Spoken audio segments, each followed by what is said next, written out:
Okay. We didn't forget.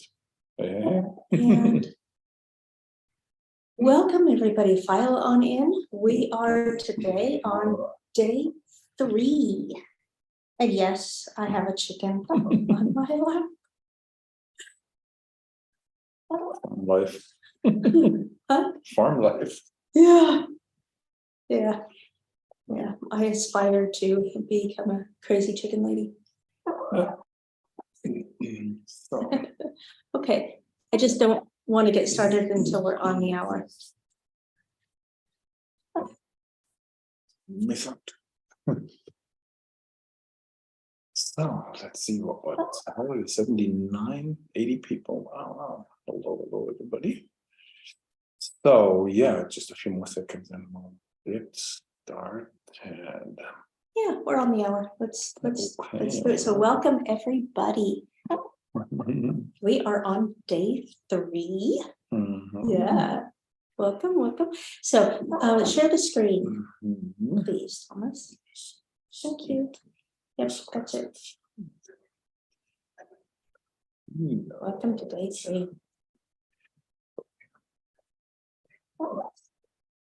So welcome to day 3. Today we are continuing on from what we've been covering on day 1 and 2. Today we're going into the gymnastics, how to ride the horse through with riding exercises. So we've been addressing the theory on day 1, what on the bit really means, and what all these terms mean, what it does mean and what it doesn't mean. So if you missed that, please make sure you go watch that video. On day 2, we covered the rider's role. So the role of the seat and how the rider can help or hinder the horse from being able to come on the bit and come through. And today we're going to talk about gymnastic exercises, or how to use gymnastic exercises to be able to bring the horse through and on the bit. So Thomas, next thing. So a few reminders, please, yet again, save your questions for day 5. That is Monday. So 2 days from now. Save all your questions for then. We will have a long session that day and we will answer all of your questions. We will stay here as long as there are still questions to answer. In the meantime, you can use the chat for conversation with each other or to alert my team that you need something or that you have a question from them. They are here to help you in the chat. Please make sure you toggle it so it says that when you type it goes to everyone. Otherwise it defaults, I think, to panelists, which means we see it, but nobody else sees it, including the team doesn't see it. So please do that because we're not reading the chat. So there is a Q&A option. Please try to reserve that only to alerting us to problems while we are sharing our screen. For example, if it's not sharing correctly or it's frozen or something like that, please. Otherwise, don't use that to put questions in. Please save the questions for day 5. And then don't forget to use the Facebook group afterwards to share your takeaways and continue the conversation amongst yourselves. I love to see each day what the takeaways are. So, So be sure to stay till the end. We have another prize today. Today our prize is the Arena GPS 1.0 ebook. This is a selection of gymnastic exercises. Again, you see a theme here from the 3 days. These are different ebooks that we have available. They're all available, by the way, in our store. So if you go to artisticdressage.com and click on store, you can find them all in there if you are interested in buying one of them. Apparently we got some emails. People were interested in buying them. So that's how you can find them. But we are giving one away today to one lucky person. I just choose somebody at random out of the participants. So it might be you. So stay to the end. Okay, let's dive in. Okay. Riding the horse through on the bit through, right? We defined all of this on day 1. Yeah, and gymnastic riding. So maybe go to the next. So you may recognize this from day 1. This is our circle of the 8s graphic. So in training, you always have three basic toolkits, right? You have the seat and aids. That's what we talked about yesterday, and then on the first day I mentioned it too, as what has to happen to create a good energy connection and circle of aids and ride the horse on the bit and through.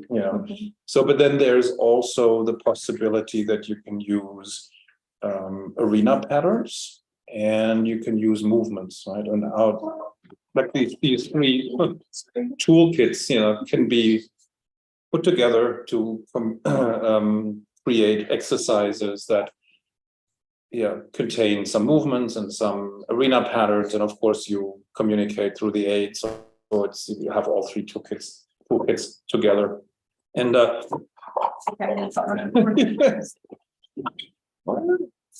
so in order to ride the horse through and on the bit through the pole, as they say in German, there are some simple rules of thumb that you can keep in mind. You have to begin by bringing the hind legs under the body, and usually we do this one hind leg at a time. The inside hind leg is usually one that's convenient and maybe more easily accessible, but there are also exercises for the outside hind leg. The inside hind is the more common case. And then once the inside hind leg or outside hind leg is engaged underneath the body, you flex it. And Can I stop the share so people can see your face? So engage a hind leg, flex a hind leg, and then the horse will typically respond by lifting the back and the withers and stretching the top line. And a lot of horses will then ask if you will let them stretch forward, downward a little bit, which you could do. That's sometimes a good thing, if you don't overdo it. But engaging the hind leg can be done very easily with any form of side stepping. There are some very easy ones. We'll show you a very, very simple, very easy one. And the side stepping exercises or movements where the horse is bending against the direction of travel, they're usually ideal for engaging a hind leg. So it could be enlarging the circle. It could be asking the haunches to yield a little to the outside of the circle, so the hind legs are on a slightly bigger circle than the front legs, which ends up being sort of a shoulder forward, shoulder in kind of position. Leg yields on a diagonal can be useful. Turns on the forehand in motion, shoulder in, of course, the real shoulder in can be useful. You can use voltas and corners to engage the inside hind leg as well. And in order to flex the hind leg, once we've brought it under the body, we use our body mass and the horse's body mass, right? And you can use half holds to do that. You can use down transitions to do that. You can use turns, tighter turns. Like if you ride a corner, that's a fairly tight turn, or you ride a volte, that's like 4 corners in a row, basically. You can use the body mass of the horse's forehand and of the rider to flex the inside hind between the ground and that weight. Turns on the haunches, of course, if the horse is already advanced enough to do turns on the haunches, they are, the tightest turn you can ride, or pirouettes, walk pirouettes, canter pirouettes, and they will put a lot of body mass, body weight into the inside hind leg. And after engaging the hind leg, flexing the hind leg, it's often helpful if you make yourself a little bit lighter in the saddle, like let your pelvis swing up by extending your hip joints and knee joints just a little bit.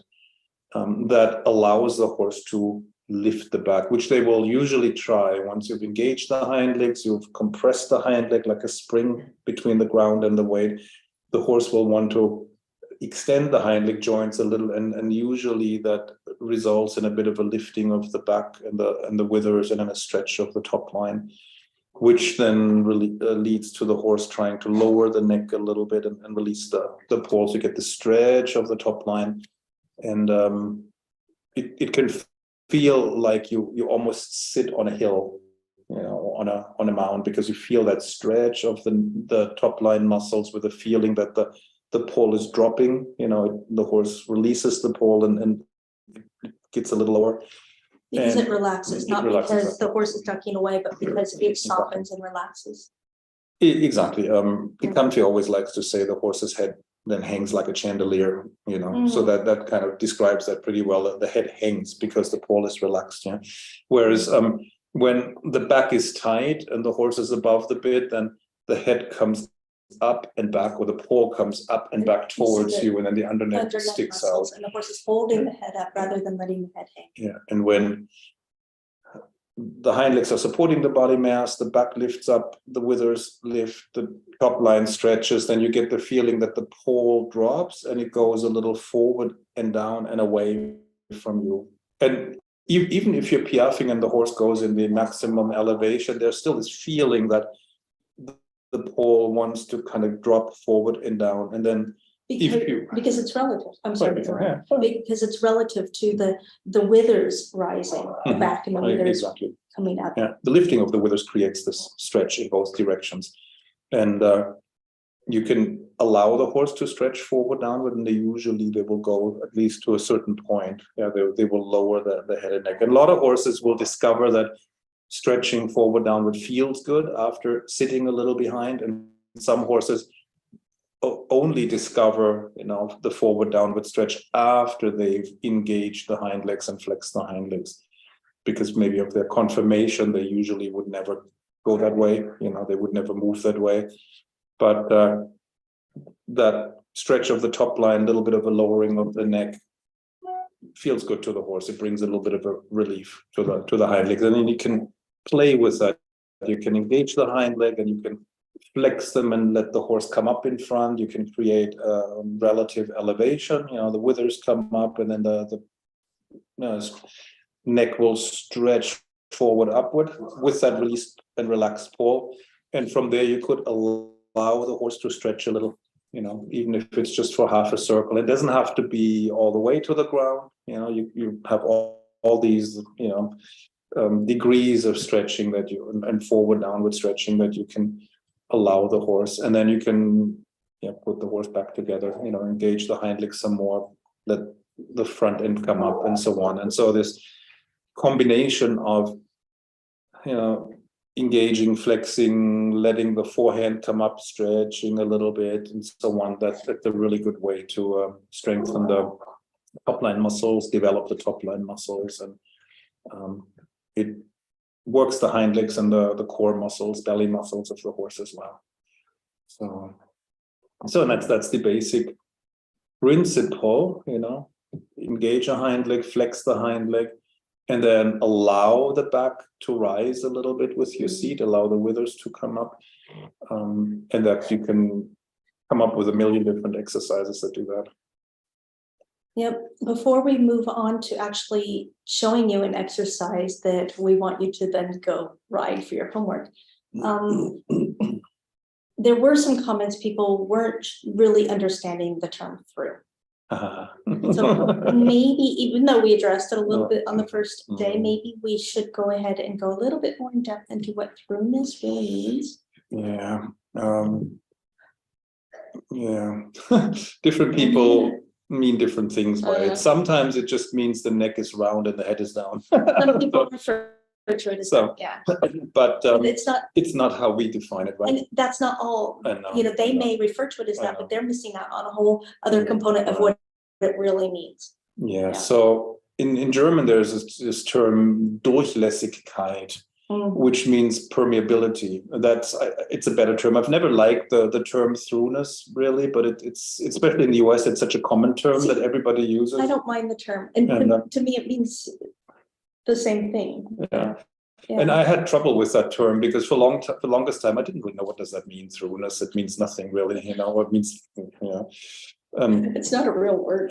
Yeah, exactly. And so I always use the word permeability usually, and it means, you know, what I said on day one, that the energy goes through the horse's body without being blocked by stiff muscles or by false bends. So the energy of the hind legs travels along the spine to the skull and back to the hind legs, and your aids also travel through, you know, along the spine. And when in a perfect world, the energy can travel not just front to back and back to front, but also left to right, right to left. And your aids can, right, and your aids can reach any part of the horse's body. You can connect to either front leg, to either hind leg. You can connect to a diagonal pair of legs. You can, so think of it as if the horse's body were hollow, that you would be able to reach every point within that horse's body with your aids, with your energy. Yeah, for me, it's easier to define what throughness is not. It is when you have the absence of resistance and blockages in the horse's body all over.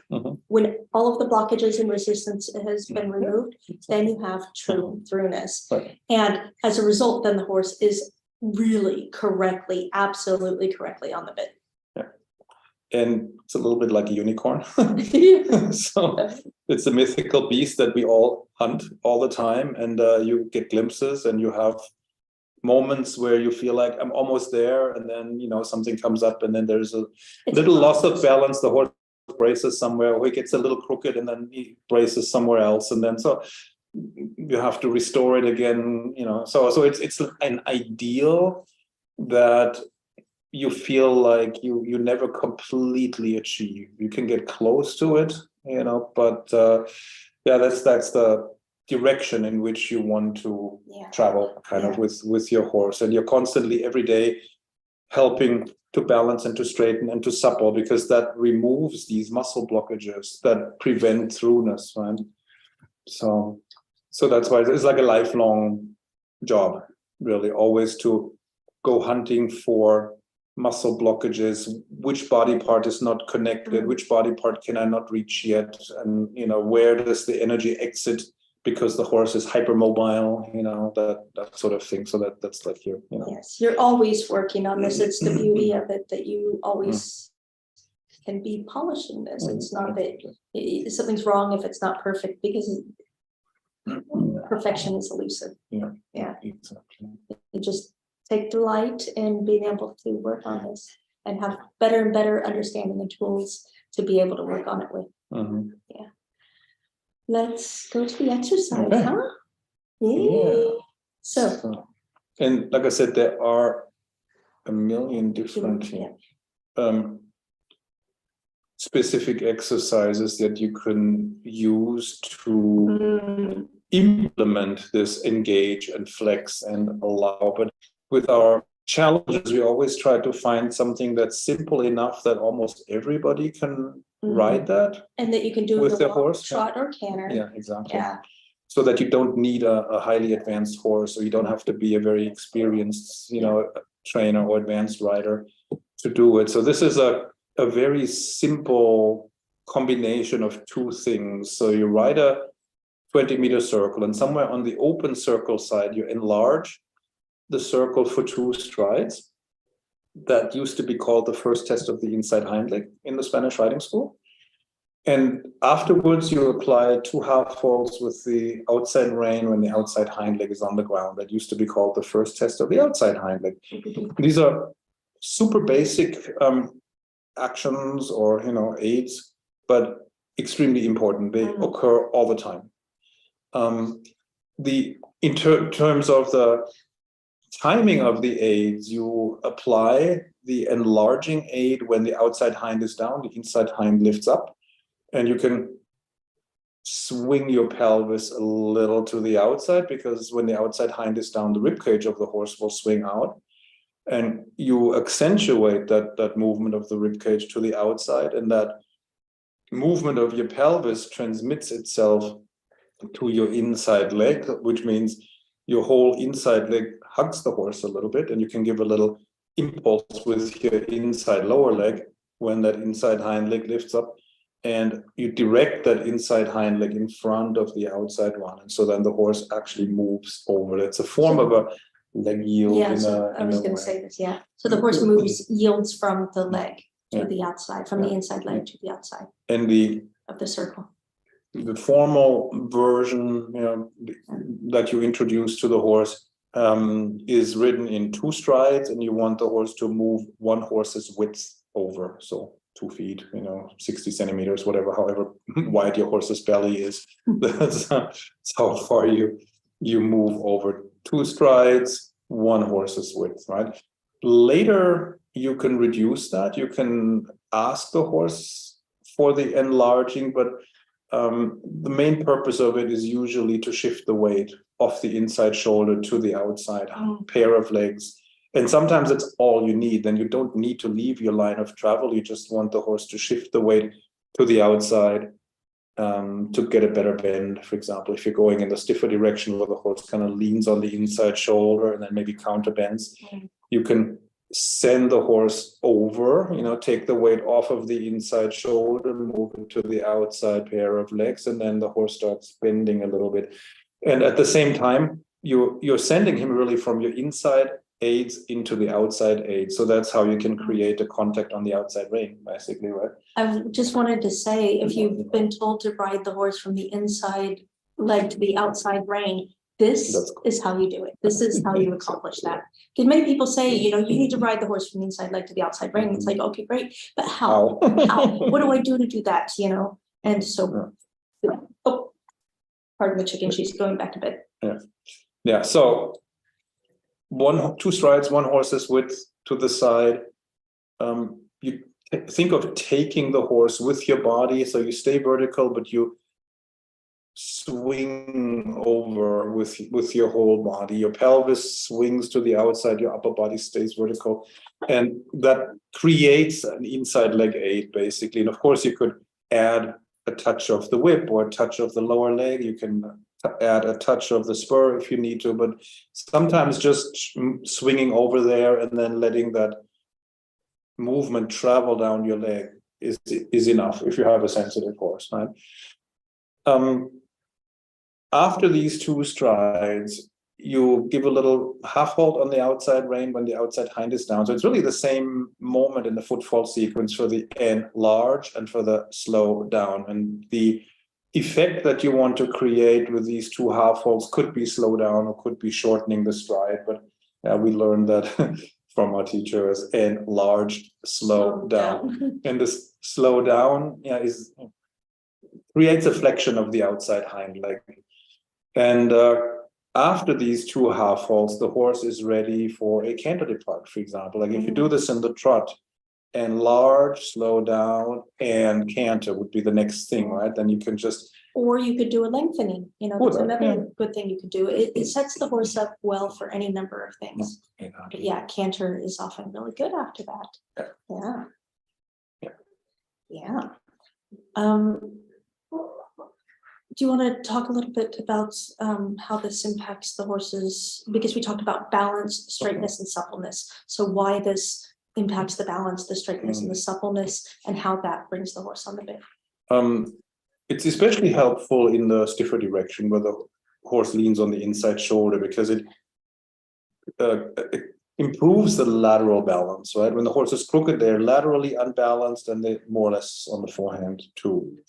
And by taking the weight off of that overloaded inside front leg and moving it to the outside, you create a lateral balance. And then with the half halt at the end, you transfer the weight from the front to the back. So it's like shifting the weight from the inside to the outside and then from front to back. And then the outside hind leg is flexed underneath you.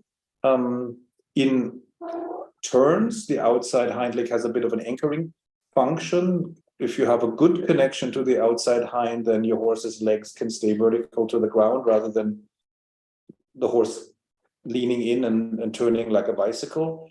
When the outside hind has a good connection to the ground, the inside hind can engage under the body. The horse can bend to the inside through the whole spine. And by using this enlarged slowdown sequence, you create this energy circuit that we had talked about, this, or the circle of aids, cycle of aids, circle of aids, circle of aids. And so from the inside leg, through your seat to the outside rein, from the outside rein back through your seat to the outside hind, and you can create this energy circuit. It's like an electrical circuit, right? Yes. That goes, like I said, and I had mentioned on the first day, the leg brings the horse to the seat brings the horse to the rein can connect back to the hind legs, and then you have this wheel in motion, this energy circuit.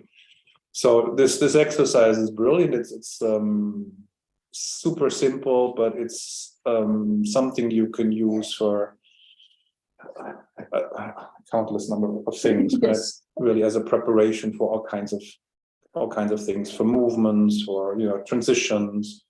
Of course, you could add a third half halt when the outside hind is on the ground, and then do a down transition. Trot to walk, trot to halt, for example, walk to halt. If you do it in the walk, that works as well. In the stiffer direction, you may find that this exercise helps you to get the horse to lift his back and to release the pole and become round.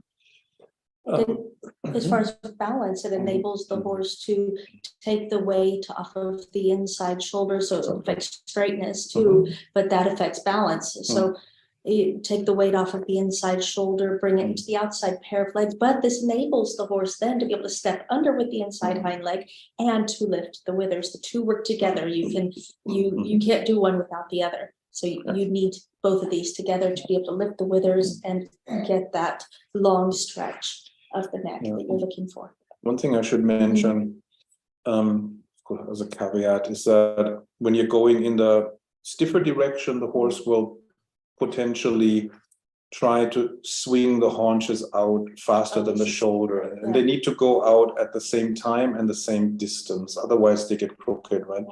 In the hollow direction, you may find that the shoulder wants to go out faster than the haunches. So in the hollow direction, you have to make sure you frame the outside shoulder with the outside rein. Be careful with that inside rein. In the stiffer direction, maybe be careful with the inside lower leg and use more inner thigh and knee to move the rib cage and shoulder out, because the haunches want to go out anyway. Guard the haunches with the outside leg. So the outside leg can be there to catch the horse if the horse becomes too much with the haunches out. So it can catch the horse and frame the bend of the horse. And on the hollow direction, you were talking about that the dangers, because the horse is already hollow, that the horse will just drift out with the outside shoulder. You can actually think of reducing the bend of the horse as much as possible. Like the horse isn't really straight, but you think of trying to make the horse as straight as possible. So you reduce especially the bend at the base of the neck. Yeah, exactly. So you have to guard with the outside rein and maybe outside knee a little bit, but you can use a little bit more inside lower leg in the hollow direction, because you need to send the haunches out more, and you have to slow down the outside front a little bit. If front legs and hind legs don't move out the same distance, in the same two strides, then the exercise loses effectiveness. Like if the horse drifts through the shoulder, or if the haunches swing out, then there's no positive gymnastic effect, right? So if you make sure hips and shoulders move out exactly the same distance, you'll feel an improvement in the horse's balance and the throughness, the permeability, right? The roundness, softness, and so on, right? This throughness or permeability will manifest itself as maybe the rib cage getting wider and filling your legs better, the back lifting, filling your seat better, the rein contact becoming steadier, lighter, more even, more alive, exactly. The horse might feel more comfortable to sit. Yes. for example. Yes, for sure. Gait Yeah. may become softer and springier as a result. Amazing the ramifications that it actually affects everything else. Just get out of this for a second here. Okay. So, because you've seen the graphic, it's pretty simple. Yeah. But we can wrap it up with that then. Yeah. So we're trying to keep it short. And, You're not allowed to answer questions. So sorry. Yeah. So hard. Yeah, that's some Carol thing. I find weighing my outside stirrup helps my horse move to the outside. Yes. Yes. The infamous stirrup stepping Yes, been which- used as well. I Yes. didn't It's a want to great say thing. anything because, That's a whole can of worms, Yeah, but exactly. we but yes, we get you into can, that, of course, in our you can courses. add that. You can step before or after enlarging. It really helps. Yeah, a little gentle weight aid to the Send your outside. body weight to the outside, and then the horse follows. Oh, good. And Kat says the homework for day 3 is on the course platform for you. Yay! So Thank let's you. Thank you. actually share the screen again, please. Oh, Or Q&A. Hold on. Somebody. Marley says if Yeah. posting. Okay, that's a more technical thing. yeah, please save your yeah. question for Friday. Not Or today's Friday, actually, no, today's Saturday. Sorry. No. It's so confusing for day 5, Monday. Monday. So strange for me. By the way, you guys are looking 10 years younger. Thank you. It's the filter. No, it's we're taking care of ourselves. Yeah. At least Trying to. I I'm know. trying to. But, Yes, so there we go. So the day 3 prize, I'm going to select somebody. I have to actually, now we have to unshare again. I'm sorry. I know, back and forth, back and forth. I have to find somebody out of the attendees. Wow, Let's see. 192. That's More every very day. nice. Huh? No, it's, No? no, we have like. Let's go with this one. Sure. Yeah, okay. So our winner for today, and I'll talk about what it is Deborah Perrin, DEBRA. For my team, I'm letting you know, PERRIN. So Kat, can you make a note of that, please? Or Sandy, or both of you? And let's go back to share the screen again. You are Deborah, you are the winner of today's prize. Can you please share the screen so that I can, of this? Okay. The Arena GPS 1.0 ebook. So Deborah, please email our team at ritterdrassage@gmail.com. They're waiting for your email and they will set you up with this ebook. It's a download and put on your phone or on your computer or whatever you want. It has exercises. Collection of exercises. Collection. It's really large. The first one, Yeah. Yeah, the big one. First one. So Mhm. enjoy that. And then day 3's homework. If you can, as I know some of you are in places where the weather is not good enough to be able to ride at the moment. I feel your pain, actually. It's been raining a lot here. So yeah, we're in the same position at the moment. But if you can, please go ride the exercise. There is a PDF in the course platform that you can download that has the complete instructions, so written out. Also, I will post that PDF in the Facebook group in about 10 minutes from now. If you can't actually go ride it, visualize riding it. You could even walk it, actually. Yeah. If you, In your living room, even, you don't even have to go Exactly. outside. Yeah. Yeah. You can sidestep a little bit with your inside foot in front of the outside and move one pelvis width to the outside. Human And- width. Yeah, and then simulate the half waltz by squatting just a little bit with the outside, Yeah. with the outside hind leg, and see how that also affects your rib cage, for example, because you'll feel a little, that this almost encourages you to go a little, like this and bend. Of course, we're 2-legged and the horses are 4-legged, so there are some differences, but there are also some similarities. Exactly. And it will help you to cement the exercise in your mind so that when you can ride, you will understand it better. So, and even potentially, even if you're going to go ride it, you could walk it first so that you really feel what it does in your body, and then share with us in the Facebook group. what you thought, what your big takeaway from today was. I love seeing Mhm. those. It's always so interesting for me. And also, if you go ride the exercise, what did you learn? What did you observe? What did you find out? And how Yeah. did it impact your horse? Do it in both directions Yes. and watch what the differences are.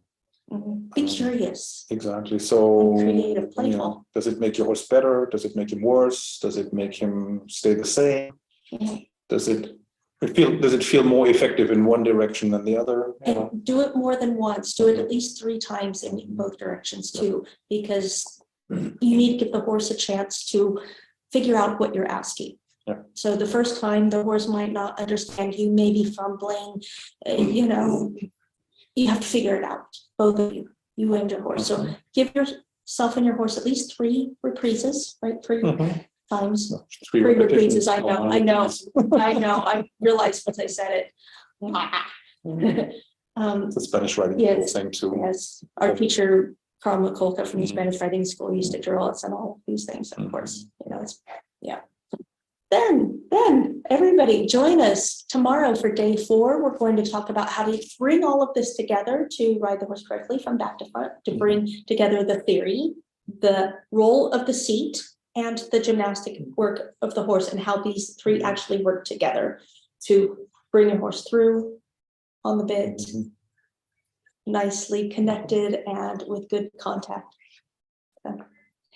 See you all then. Thank you everybody for being here, and we'll see you tomorrow. Yeah, we'll see you. I'm curious. Yeah, have a lot of fun. Hear Have a lot what of you fun find with out. this. Yes.